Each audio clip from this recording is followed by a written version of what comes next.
You are going to lose the weight, and I know that you can because I did. In the last 12 months, I have managed to lose 38 kilos of body fat. This is a photo of me before, and this is a photo of me now. And what I want to share with you today is the 3 things that helped me get started on this journey and how I managed to track it and how the mindset changes that I made. So first and foremost, I invested in a watch to track my steps and the amount of calories that I was burning a day. Mine is a Garmin Lily. I got this one because through my research, I found that it was the most accurate for the amount of calories that I burn a day and the most accurate for steps tracking. And both of those are really important in your weight loss journey, is how many calories you're burning a day and how many steps you are doing. You don't need to start with 7 workouts a week. You need to start with focusing on what you're eating and your net output, and that just starts with steps. So starting with steps, which I think is a really easy and achievable thing for people to do, is don't start with 15,000 steps a day, because you're not going to get that if you're already inactive. If you are an inactive person, you are going to want to set an achievable and healthy goal, which for me was 8,000 steps a day.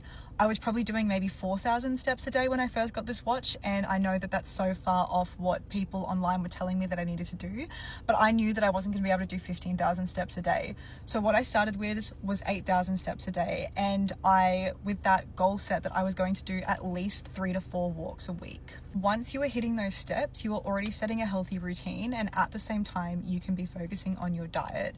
So I got an app called MyFitnessPal, and through that, I started tracking all of my food and what I was eating.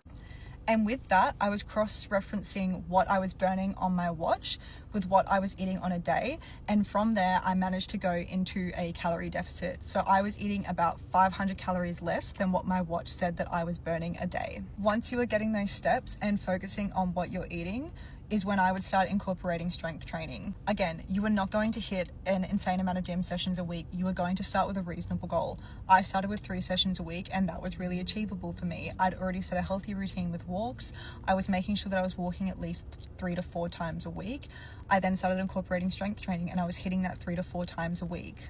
Once you start strength training, you're going to be burning more calories a day, so you can up your calories and still be in a calorie deficit. Your watch is going to give you a pretty accurate description on how many calories you're burning a day. So if you're burning 2,000 calories a day, try and eat at least 1,600. You don't want to be more than 500 calories in a deficit, because you're going to just start losing muscle, and then you're going to be reducing the amount of calories that you're actually burning a day. So you want to make sure that you're eating enough, but you're still in a deficit. I don't think that any woman should be eating 1,200 calories, 1,300 calories, 1,400 calories. You should be eating at least 1,600 calories at an absolute minimum.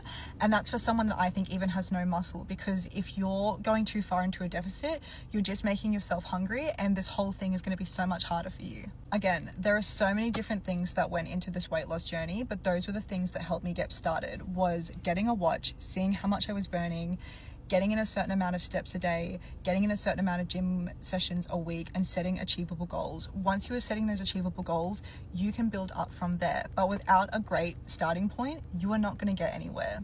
So if there's anything specific that you want to hear from or see from me, put it in the comments below, and I'd love to talk more to it, and I will be sharing more of these videos. But those are the first 3 things that helped me get started on this journey.